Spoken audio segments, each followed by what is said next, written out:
Alright, so this is Loxanthocereus hybrid. Loxanthocereus hybrid 41 2013. Andreas Wessner is the breeder. And it's just nice. This is very, very beautiful. And we will do a full pollination video now.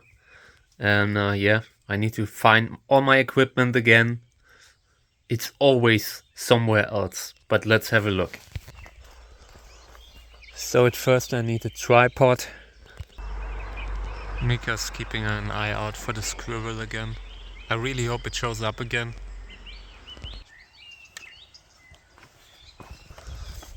Gloves showed up too. Okay, now when you leave your tools outside like a fool, then of course they are wet when you get it, Just trying to dry this up in a way that doesn't mess up the camera.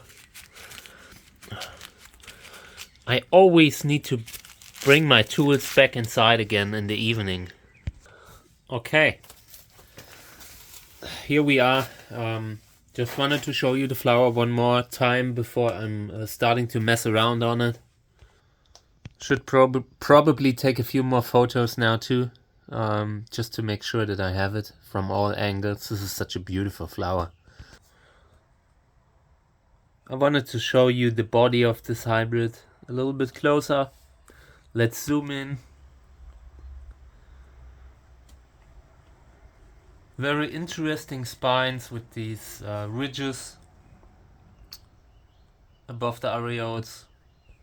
Kind of interesting. So yeah, let's get started. I think I have enough of this. Let me see how much pollen there's still left.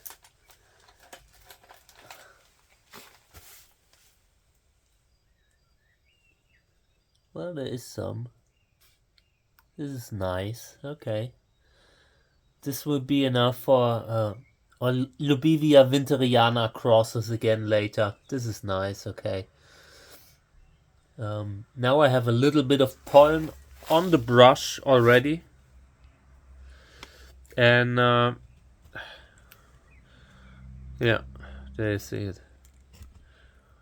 This is alright. But the Lobivia flower isn't open yet. But I collected pollen of that Lobivia yesterday, so I will get my pollen back and then we will pollinate it. So right now, this is for the pollination later. The pollen stays on. It will stay viable for a bit.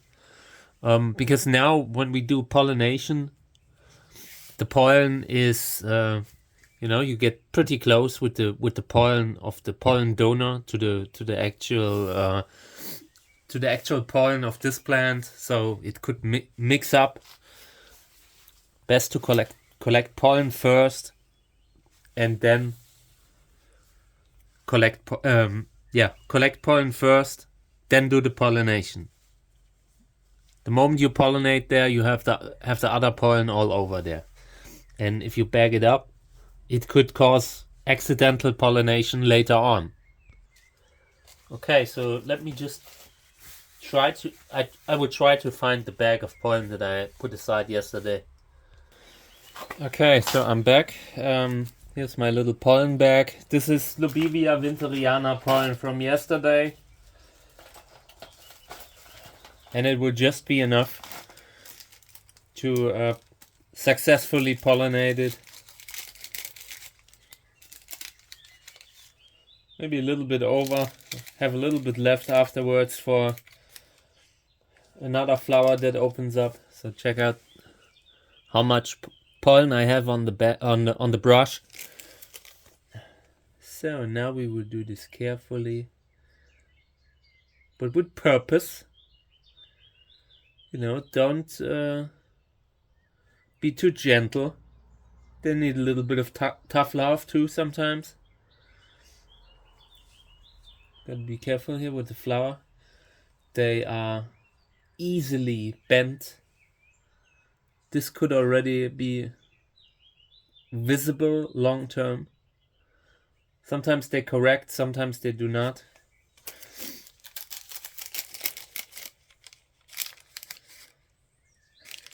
Okay, yeah, this is enough. Successfully pollinated, hopefully. Of course, we do not know if there will be a fruit from this cross, but we definitely did a good job here.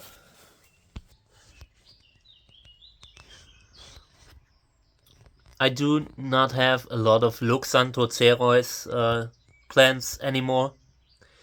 They just do not take the winter very well here.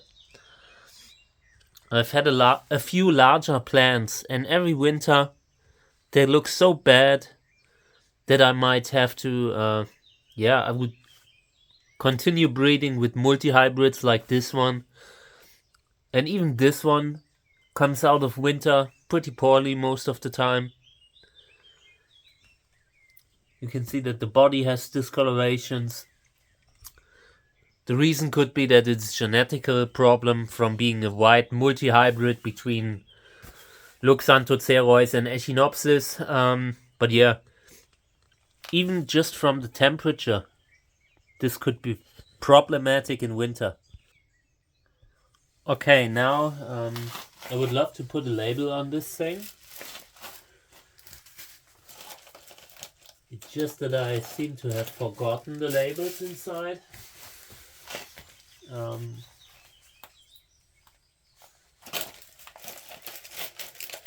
Here's one. I'll take that one and put it in the pot and wrap it around later when I have one that I can wrap around.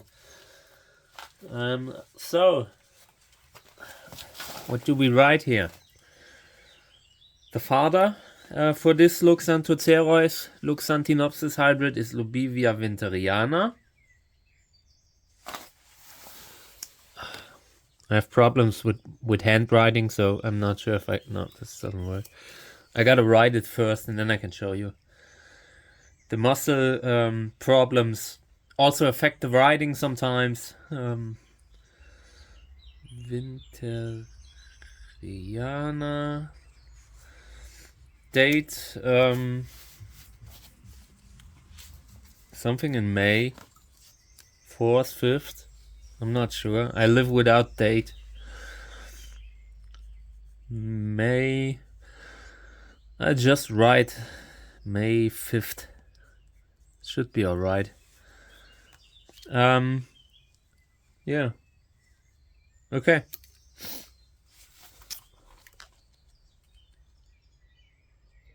Just a parent. Just a father. And you need to put a tag on because this plant brings out a lot of flowers, so you lose track. And then these kind of slender plants, they often, something happens and the plant falls over and the tags are lost. It's a huge nightmare and can happen with these thinnish plants. So we will carefully wrap every label around the flower. Yeah, I gotta look for one. I want to do it on camera so you see how I do it. Okay, so I brought me a used tag that I found. So, okay, these are these printable labels, plant labels. Put a hole in it, wrap some wire around the flower. And then you have yourself a cheaply made label. In the future we will put more money into the labels, but for now everything is low budget here, so please excuse that. The plant that the fruit and the flower are on, this is the mother. So the mother grows the flower, you pollinate the flower, and then if the pollination was successful, you end up with a fruit on the mother. The plant where the pollen came from is the father. So the father in this case is Lobivia winteriana. And yeah, I also used the pollen of this one on Lobivia winteriana. So we will pollinate that one again later when the winteriana flowers open up again. They usually open at 1100 in the morning. We're speaking in military terms because that's the only time that I have here that I know. So yeah, but it also makes you feel like a general. So yeah, okay.